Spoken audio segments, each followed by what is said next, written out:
This is Michael Lombardi, co-founder of The Daily Coach. I can't tell you how many times someone has asked me, "Hey, Michael, what was that story you wrote about resilience in the National Football League or the piece about the Olympian who became a poet?"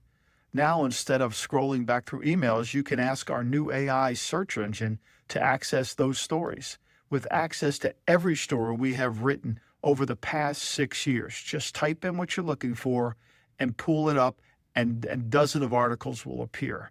It's fast, it's easy, and it helps you build the kind of team you need based on the specific leadership you're requesting. Try it out at search.thedaily.coach.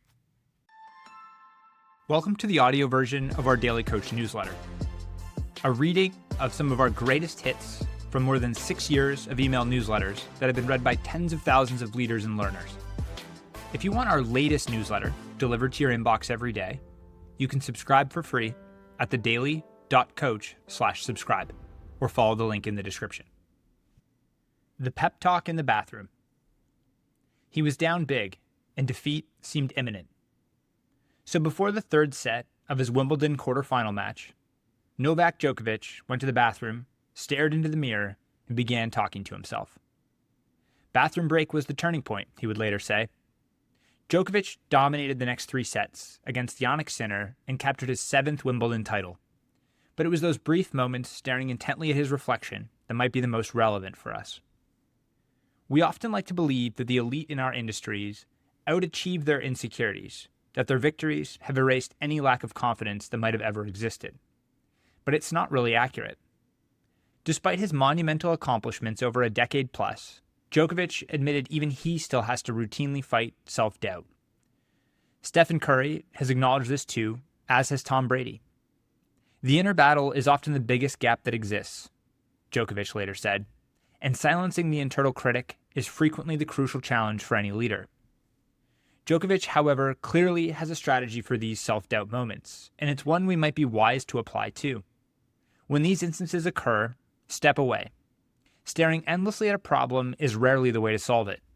We often have to remove ourselves briefly from what's gone awry. Highlight the issue. What's the real problem?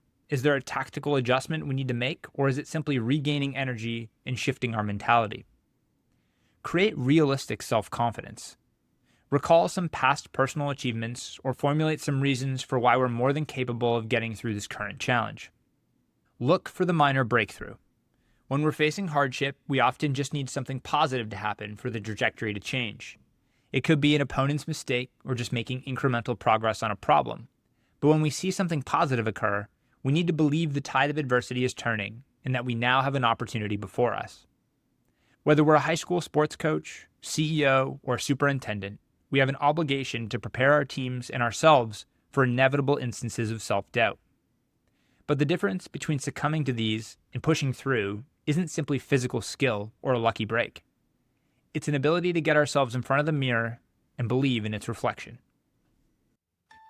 Thanks for joining this episode of The Daily Coach. On behalf of Michael Lombardi, Coach George Raveling, and the entire Daily Coach team, we're grateful for your support. Remember, the most important person you will ever lead is yourself. Keep growing, keep learning, and most importantly, keep showing up.